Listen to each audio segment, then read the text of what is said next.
Friends, कैसे हैं आप सब। आज हम डिस्कस करने वाले हैं स्पेयर रिसेप्टर। स्पेयर रिसेप्टर क्या होते हैं। इससे प्रीवियस वीडियो में हमने डिस्कस किया था कि एंटागोनिस्ट क्या होते हैं, गोनिस्ट क्या होते हैं, कॉम्पिटिटिव नॉन कॉम्पिटिटिव, उनकी क्लासिफिकेशन भी हमने देखी थी।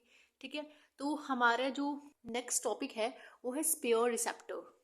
तो ये भी आपके सिलेबस के अकॉर्डिंग टॉपिक आपको दिया है स्पेयर रिसेप्टर। तो डिस्कस करते हैं स्पेयर रिसेप्टर के बारे में। And these are those receptors which are not occupy the drug molecule to produce a 100% response। देखो स्पेयर रिसेप्टर का मीनिंग क्या होता है। Spare means extra. देखो कई बार क्या होता है, आप अपने घर में भी ना कोई चीज़ एक्स्ट्रा ला के रख देते हो ताकि अगर ये चीज़ ख़त्म हो गई तो हम इसको यूज़ कर लेंगे। ठीक है, जैसे आप सोप घर में लेके आते हो, ठीक है, तो आप एक्स्ट्रा लेके आते हो ना, शैम्पू कोई भी चीज़ या एक्स्ट्रा लेके आते हो। तो उसमें भी क्या होता है, आप जब एक्स्ट्रा क्या करते हो, जब वो चीज़ ख़त्म हो जाती है, ठीक है, तो आप नई निकाल लेते हो ताकि आपको बार बार दुकान पे ना जाना पड़े। तो इसलिए क्या होता है, हमारे बॉडी में भी क्या होता है, स्पेयर रिसेप्टर्स होते हैं। यानी मान लो आपकी जैसे यहाँ पे ये रिसेप्टर दिया है, इस रिसेप्टर पे क्या लगा है, हमारे पास ड्रग बाइंड हो गई है। ठीक है, अब कुछ रिसेप्टर ऐसे होते हैं, ठीक है, कुछ रिसेप्टर ऐसे होते हैं कि जो एम्प्टी होती हैं यानी एक्स्ट्रा होते हैं, या बोलो स्पेयर। ठीक है, ताकि वो मीन्स इसमें क्या होता है, खाली होते हैं। ठीक है, इस पर ड्रग बाइंडिंग नहीं करती। तो यहाँ पे ये एम्प्टी शो किया हुआ है, लेकिन किस केस में ये ऑक्यूपाई करते हैं। देखो अगर इसमें से कुछ रिसेप्टर आपके खाली पड़े हुए हैं तो इट मीन्स क्या होगा कि वो 90% ऑक्यूपाई कर रही है जगह। ठीक है, और जो उनसे फील हो चुके हैं वो अपना एक्शन शो करेंगे। लेकिन कई केसेस में क्या होता है, इसके एग्जाम्पल भी है हमारे पास, जो बीटा रिसेप्टर हार्ट के अंदर होते हैं ना, वो 90% अपना ऑक्यूपाई करते हैं, मतलब स्पेस ऑक्यूपाई कर लेते हैं, यानी 90% जो रिसेप्टर हैं वो ऑक्यूपाई कर लेते हैं। लेकिन जो बचा हुआ रिसेप्टर है, एक्स्ट्रा रिसेप्टर है, वो कब ऑक्यूपाई होता है, इमरजेंसी कंडीशन में, जब हार्ट की प्रॉब्लम्स होती है ना, तो हार्ट की प्रॉब्लम में क्या करते हैं, ड्रग की कंसंट्रेशन इंक्रीज कर देते हैं, यानी बाहर से ड्रग को दे देते हैं। ठीक है, तो वो जो ऑक्यूपाइड स्पेस, स्पेयर जो हमारी जगह है, वो भी क्या हो जाती है, फिल हो जाती है, और वो क्या होता है 100% रिस्पॉन्स, मतलब जो रिसेप्टर है वो पूरा ऑक्यूपाइड हो जाता है और फिर अपना रिस्पॉन्स शो करता है। तो नेक्स्ट हमारा टॉपिक है ड्रग अब्यूज। देखो ये जो सारे टॉपिक हैं हमारे पास, ठीक है, एडिक्शन क्या होता है, टॉलरेंस, डिपेंडेंस, ठीक है, ये सारे टॉपिक हमें ड्रग अब्यूशन में पढ़ने हैं, यानी ड्रग अब्यूज। ये सारे टॉपिक क्या है, ड्रग अब्यूज के अंडर आते हैं।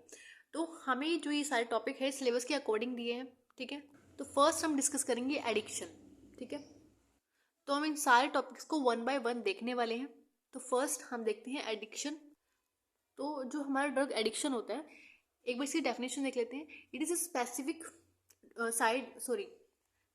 Side and adverse effect of the drug caused by the prolong use of drug.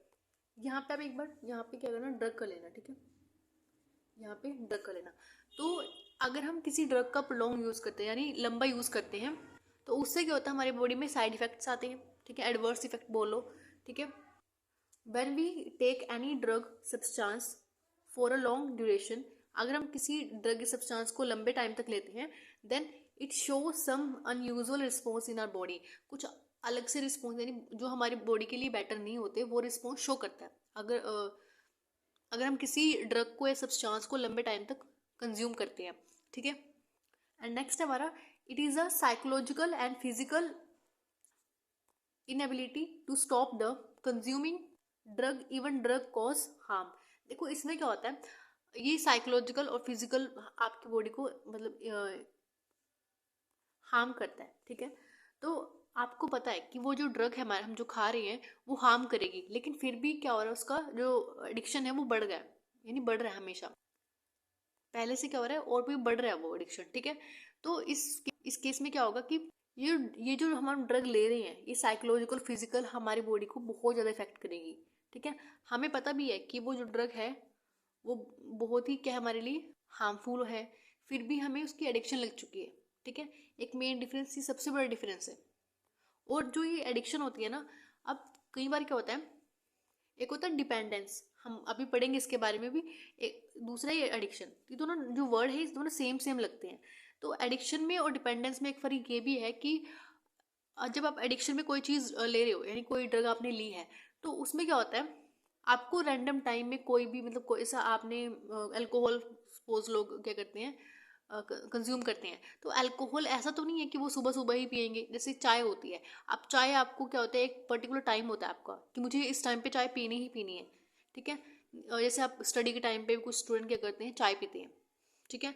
लेकिन अल्कोहल में क्या होता है, अल्कोहल जो लोग अल्कोहल पीते हैं तो उनमें ये देखा गया है कि जो टाइम होती है, यानी अल्कोहल लेने का टाइम होता है, वो कभी भी ले लेते हैं, रात को ले लेते हैं, सुबह कभी भी ले लेते हैं, यानी उसमें कि कोई इसका टाइम नहीं है पर्टिकुलर, ठीक है। लेकिन डिपेंडेंस में क्या है कि उसको एक पर्टिकुलर टाइम पे वो चाहिए। जैसे टी का एग्जांपल बताया मैंने, कॉफ़ी कई लोग लेते हैं, बहुत यूज़ करते हैं कॉफ़ी भी, और इससे क्या होते हैं, ब्रेन डिसऑर्डर भी होते हैं, ठीक है, ब्रेन डिसऑर्डर होते हैं। अब इसमें हमारे पास अल्कोहल है, हीरोइन है, ठीक है, इसके और भी एग्जांपल होते हैं काफ़ी सारे, तो पर्टिकुलर तो हमारे पास ये 3 एग्जांपल ही बहुत ही फेमस हैं, ठीक है। नेक्स्ट है हमारा टॉलरेंस। तो टॉलरेंस में क्या होता है, देखो मैं आपको थोड़ा नॉर्मल बता देती हूँ पहले।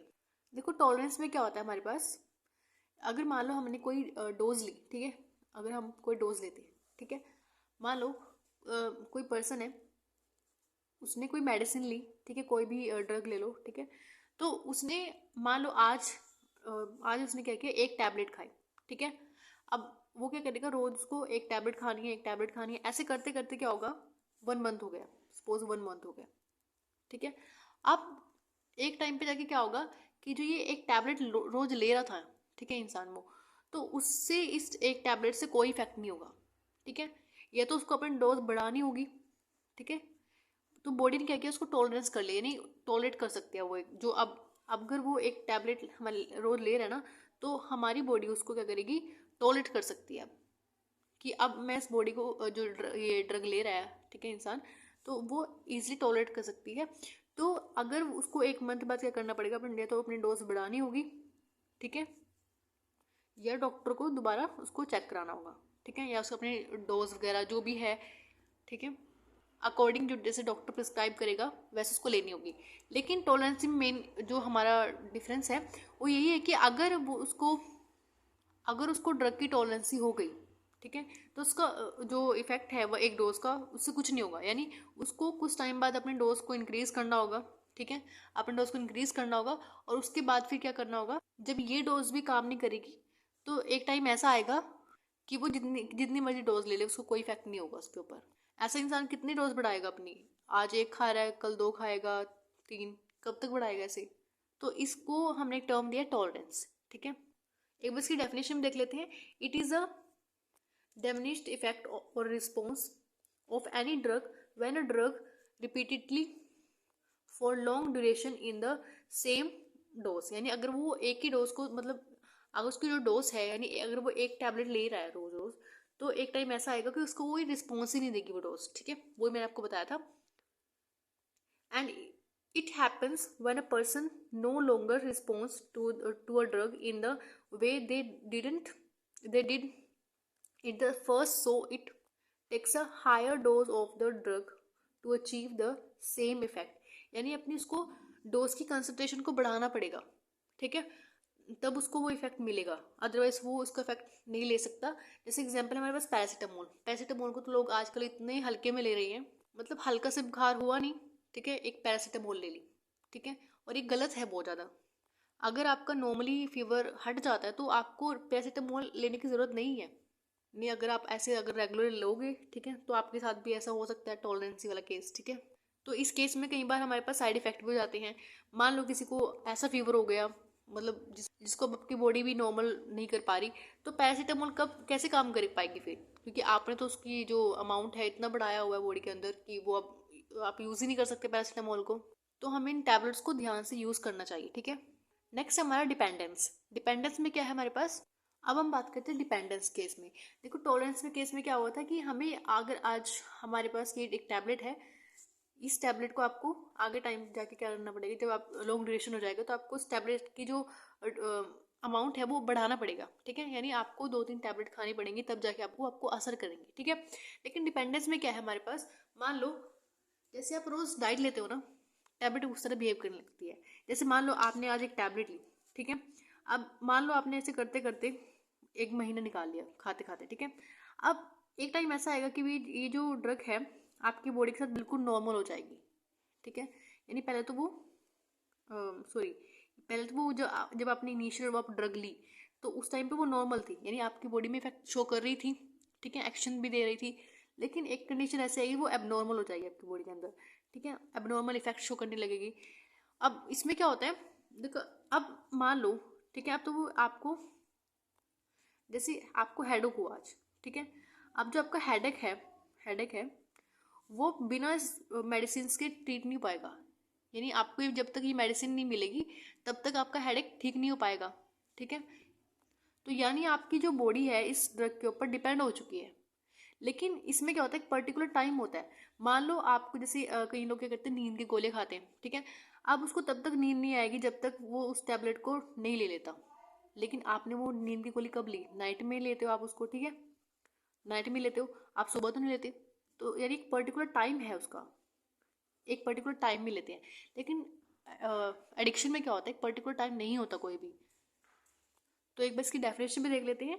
When a person take any drug और substance for a long duration for any reason और cure, then our body become depend, यानी आपकी बॉडी डिपेंड हो जाएगी उस ड्रग को लेके। जैसे आपकी बॉडी, जैसे वो जो ड्रग आप ले रहे हो ना, आपकी बॉडी उस ड्रग को लेके ऐसा इफेक्ट, मतलब ऐसा बिहेव शो करेगी कि वो आपकी बॉडी की रोज डाइट है वो, यानी डाइट जैसे आप डाइट खाना खाते हो ना, आप रोज खा रहे हो डाइट को, तो आपकी बॉडी उस बिल्कुल क्या करती है, बिल्कुल नॉर्मल लेती है उस डाइट को।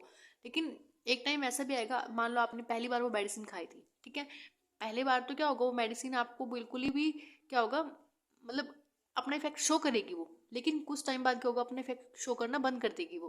ठीक है, तो पर जो ये इफेक्ट शो ना करने वाला इफेक्ट जो हमारे पास था, ये एडिक्शन में था हमारे पास। ठीक है, एडिक्शन हो जाता उस चीज़ की। लेकिन इसमें क्या था डिपेंडेंस में, कि आप उस टैबलेट के ऊपर डिपेंड हो गए हो। अगर आपको अपना फीवर या अपना कोई भी, या आपको दर्द है कहीं पे, ठीक है, अगर आपको उसको दूर करना है, जैसे नींद की गोली का मैंने बताया था, ठीक है, किसी को स्लीपिंग प्रॉब्लम जब होती है, तो जब तक वो मेडिसिन नहीं ले लेता, ठीक है, तब तक उसको नींद नहीं आएगी, यानी उसकी बॉडी डिपेंड हो चुकी है उसके ऊपर। नेक्स्ट है, if the body not receive that drug then it may cause unusual effect. ठीक है, हेडेक हो सकता है, नोजे हो सकता है, ठीक है, और आपका हेडेक और नोजे तब तक ठीक नहीं हो सकता जब तक आप वो टैबलेट नहीं ले लेते। ठीक है, तो इस केस में ये भी होता है कि अगर जैसे आपकी बॉडी ने क्या किया, जब ड्रग ली तो आपकी बॉडी नॉर्मल बिहेव करेगी, यानी आपका जो हेडेक है वो थोड़ा सा आपको महसूस नहीं होगा। लेकिन जब आपकी बॉडी ने वही मेडिसिन को लेना बंद कर दिया तो आपकी बॉडी एबनॉर्मल बिहेव करने लगेगी। ठीक है, जैसे हेडेक पहले बंद हो गया था जब आपने ड्रग ली थी, अब हेडेक शुरू हो जाएगा। ठीक है, क्योंकि आपने वो ड्रग ली ही नहीं। ठीक है, यानी आपकी बॉडी डिपेंड हो चुकी है, जब तक वो ड्रग नहीं आएगी तब तक ये काम नहीं हो पाएगा आपका। नेक्स्ट हमारे पास टेकीफाइलैक्स। ये क्या होता है, देखो आपने जब किसी सेम डोज पे, आप इस ग्राफ को जब देखोगे, मान लो आपके पास यहाँ पे कोई सेम डोज थी, ठीक है, आपके यहाँ पे डोज जो है बिल्कुल सेम है। ठीक है, मान लो आपने यहाँ पे 1 टैबलेट, जैसे यहाँ पे डे आप इंक्लूड कर लो कि यहाँ पे 1 2 3 4 दिन। ठीक है, तो यहाँ पे आपकी सेम टैबलेट है, यहाँ पे भी सेम टैबलेट है, यानी आप रोज रोज क्या करो, एक टैबलेट ले रहे हो। और जो आपका रिस्पॉन्स था, ठीक है, मान लो पहले दिन जो आपका रिस्पॉन्स था, ठीक है, यहाँ पे पहले दिन जो आपका रिस्पॉन्स होगा वो क्या होगा, अच्छा खासा होगा। देखो, ठीक है, इसके अगर आप अकॉर्डिंग देखो तो यानी पहले दिन जो आपका रिस्पॉन्स था वो बहुत अच्छा था। लेकिन जब दूसरे दिन जिस खाया आपने, मान लो उसका जो ड्रग आपने, उतनी ही ड्रग दूसरे दिन जब खाओगे तो उसका रिस्पॉन्स थोड़ा सा कम हो गया। ठीक है, ऐसे ही जब करते करते करते क्या होगा, तीसरा दिन आएगा, चौथा दिन आएगा, तो वो जो उसका रिस्पॉन्स है वो गिरता चला जाएगा। ठीक है, इसको ही बोलते हैं टैकीफाइलैक्सिस। ठीक है, rapid decrease in the response of drug upon repeated administration of same dose in the short interval, यानी सेम इंटरवल पे या शॉर्ट इंटरवल पे बोल लो। ठीक है, तो उसका जो डोज है, डोज का रिस्पॉन्स है वो गिरता चला जाएगा। ठीक है, आप यहाँ पे एक ग्राफ भी बना सकते हो। ठीक है, ये सिर्फ अंडरस्टैंडिंग के लिए ग्राफ, ताकि आपको इजीली समझ आ जाए। नेक्स्ट हमारा आयोडोसिंक्रेसी। ये क्या होता है, देखो आपने मान लो कोई एक ड्रग का आपने एक ड्रग की रिसर्च की, ठीक है, अभी वो न्यूली है। ठीक है, तो इनिशियल में क्या होगा, वो जो ड्रग है थोड़े से अपना क्या करेगी, साइड इफेक्ट दिखाएगी। ठीक है, जब उसको रिसर्च करोगे, क्लिनिकल रिसर्च करोगे, तो वो कुछ अपने साइड इफेक्ट दिखाती है। ठीक है, और उसके अकॉर्डिंग आप देखते हो कि आपको कितना डोज किसको देना है, आप उसके अकॉर्डिंग निकालते हो जब आप इसको पूरी रिसर्च करते हो, अप्लाई करते हो क्लिनिकली। लेकिन कई बार क्या होता है, जो हमारी जो ड्रग्स होती है, नॉर्मल जो ड्रग आप लेते हो डेली बेसिस पे, ठीक है, तो उस केस में क्या होता है, कई ड्रग्स ऐसी होती हैं, जैसे आपने काफ़ी सारे लोगों को वो ड्रग दी, मान लो 100, यहाँ पे आपने 100 लोगों को वो ड्रग दी। ठीक है, इन 100 लोगों में से मान लो कि 5 या 7 8 लोगों को क्या हो गया, उसका साइड इफेक्ट हो गया, लेकिन जो वो साइड इफेक्ट हुआ है वो सिर्फ 5 या 7 8 लोगों को ही क्या हो रहा है, इफेक्ट दे रहा है, मतलब उसका जो साइड इफेक्ट है वो सिर्फ कम लोगों को आ रहा है, ठीक है। लेकिन जो हमारे 96 से लेके या 94 जो हमारे पॉपुलेशन थी, उसके ऊपर वो इफेक्ट, यानी उसके ऊपर ऐसा कोई इफेक्ट नहीं आ रहा और बेटर इफेक्ट आ रहा है उनके ऊपर, ठीक है। तो इसी केस को बोलते हैं आइडोसिनक्रेसी, यानी रेयरली वो होता है, ये रेयरली इफेक्ट देता है वो। या बोलो कि इस 100 पॉपुलेशन में से सिर्फ 8 या 7 8 लोगों को उसने क्या किया, अपना साइड इफेक्ट शो किया, लेकिन उससे क्या हो गया, जो हमारी 80 to 90% जो पॉपुलेशन थी वो बिल्कुल सेफ थी, ठीक है। तो इसकी एक बार डेफिनेशन देख लेते हैं। आइडोसिनक्रेसी ड्रग रिएक्शन अकर रेयरली और अनप्रिडिक्टेबली अमंगेस्ट द पॉपुलेशन, यानी पूरी पॉपुलेशन में वो रेयरली ही किसी को साइड इफेक्ट दे पाई है। And it is a condition in which a side effect of any drug is seen only in very less population, यानी बिल्कुल जो जो हमारी लेस पॉपुलेशन थी, ठीक है, उसमें ही वो साइड इफेक्ट दे रही है, यानी बाकियों में वो सेफ शो कर रही है, यानी बिल्कुल सेफ है अगर आप दोगे उनको ड्रग, ठीक है। जैसे एग्जांपल हमारे पास बारबिचुरेट्स क्या करती है, सीएनएस पे डिप्रेशन शो करती है, but cause but it cause some side effect such as a mental confusion, ठीक है, एक्साइटमेंट इन सम पीपल, यानी उसमें इसकी साइड इफेक्ट है, लेकिन ये कुछ लोगों में है, सारी पॉपुलेशन में नहीं है। तो इसी टर्म को हमने यूज किया है आइडोसिनक्रेसी के लिए, ठीक है। तो आइडोसिनक्रेसी में आपको सिर्फ यही लर्न करना है कि ये जो इसका साइड इफेक्ट होता है वो बिल्कुल रेयर पॉपुलेशन में होता है, या ठीक है, या जो लेस पॉपुलेशन होती है उसमें ही उसका साइड इफेक्ट देखने को मिलता है, बाकियों में सेफ होता है उसका वो, ठीक है। नेक्स्ट है हमारी एलर्जी। देखो एलर्जी में क्या होता है, अगर आपने कोई मेडिसिन पहली बार ली है तो उसकी कोई भी इतनी एलर्जी शो नहीं करेगा, क्योंकि पहली बार में क्या होता है वो एक्सपोजर करती है, ठीक है। अगर आपकी बॉडी में क्या हुआ कि उस बॉडी को वो ड्रग पसंद नहीं आई, या बोलो कि मतलब सूट नहीं करी, तो बॉडी क्या करेगी, उसके अगेंस्ट एंटीबायोटिक्स बनाएगी, अगर वो चीज़ आपने पहली बार ली है। लेकिन जब आप उसको दूसरी बार लोगे और आपकी बॉडी ने उसके लिए उस स्पेसिफिक ड्रग या कोई भी चीज़, कई बार क्या होता है हम मूंगफली से लोगों को एलर्जी हो जाती है, पोलन से लोगों को एलर्जी होती है, यानी पहली बार जब आपने वो पोलन ग्रेन्स लिए होंगे या बॉडी के अंदर गए होंगे तो पहले आपको कोई एलर्जी शो नहीं हुई होगी, ठीक है। लेकिन जब दोबारा आपने वो पोलन ग्रेन्स अपने अंदर बॉडी के अंदर क्या किए, मतलब एंटर कर गए वो, तो उस टाइम पे क्या होगा, आपकी बॉडी ने साइड इफेक्ट शो करना किया। लेकिन वो कुछ लोगों में होता है ना, एलर्जी सबको तो नहीं होती पोलन ग्रेन से, ठीक है। तो उस टाइम पे क्या करती है, पहली बार क्यों नहीं हुआ वो, क्योंकि उस टाइम पे हमारी बॉडी में क्या होता है, एंटीबायोटिक्स नहीं बने होते उसके लिए, ठीक है, सॉरी एंटीबॉडीज नहीं बनी होती उनके लिए। तो अगर एंटीबॉडीज क्या करती हैं, उस ड्रग के अगेंस्ट काम करती है, ठीक है। तो जब हमारी बॉडी के अंदर जब वो एंटीबॉडीज बन जाती है, एक मेमोरी बन जाती है लिम्फोसाइट्स में, जो वाइट ब्लड सेल्स में लिम्फोसाइट्स होते हैं, उन सेल्स के अंदर एक मेमोरी बन जाती है कि अगर आप जब भी ड्रग को दोबारा लोगे या जो आपकी एलर्जी करती है सब्सटेंस, उसको जब दोबारा लोगे तो उस टाइम पे क्या करेगी, वो अपनी एलर्जी शो करेगी या साइड इफेक्ट शो करेगी, ठीक है। यानी अगर आपने पहली बार जब कोई चीज़ लेते हो ना, एकदम से एलर्जी नहीं होती है, पहले अगर आपकी बॉडी ने वो चीज़ एक्सेप्ट करी है तो उससे क्या होगा, एलर्जी नहीं होगी आपको, ठीक है। लेकिन केसेस में क्या होता है कि आपकी बॉडी ने एंटीबॉडीज बना ली है, मेमोरीज क्रिएट कर लिए हैं उस पोलन ग्रेन्स के लिए, ठीक है, या कोई ड्रग के लिए, तो उस केस में क्या होता है, एलर्जी होती है, ठीक है। तो जब हमारी बॉडी में एक बार एंटीबॉडीज अब आ चुकी हैं, सॉरी, ठीक है, अब मान लो कि वही जो सब्सटेंस था दोबारा आपकी बॉडी के अंदर एंटर कर गया, अब क्या होगा, तो जो हमारे पास सब्सटेंस आया है उसके जो एंटीजेंस होते हैं, हमारी बॉडी उसके साथ इंटरेक्ट करती है, ठीक है। उसी इंटरेक्शन को क्या बोलते हैं, जैसे यहाँ पे जो हमारे इंटरेक्शन होते हैं ना, उसी इंटरेक्शन को क्या बोलते हैं, एलर्जी बोलते हैं, जो एलर्जी रिएक्शन को वो कोज करती है, ठीक है। तो उसको क्या बोलते हैं, एलर्जी। एलर्जी आपकी कुछ भी हो सकती है, जैसे कि मान लो इचिंग हो सकती है उसके अंदर, ठीक है, स्वेलिंग वगैरह भी हो जाती है कई केसेस में, इसके बारे में हम आगे डिस्कस भी करेंगे। तो मेन यहाँ पे क्या है, जो हमारी एंटीबॉडीज होती है एंटीजन के साथ जब रिएक्ट करती है, इंटरेक्ट करती हैं, तो वो क्या करती है, एलर्जी रिएक्शन क्रिएट करती है। और एक चीज़ यहाँ पे आप नोट भी कर सकते हो कि जब रिएक्शन होती है तो उसके मतलब शो कैसे होती है वो, ठीक है, रैशेज भी हो जाते हैं आपकी बॉडी के ऊपर, ठीक है, फीवर आ जाता है कई बार आपको, स्वेलिंग या ईचिंग, जो भी मतलब जैसे भी उसके अकॉर्डिंग होता है। इचिंग आप खुद भी बना के लिख सकते हो, ठीक है। तो हमने आज ड्रग अब्यूज़ के सारे टर्म्स को अच्छे से डिटेल में डिस्कस किया, ठीक है। अगर आपको कोई भी डाउट लगे तो आप कमेंट सेक्शन में हमें कमेंट कर सकते हैं।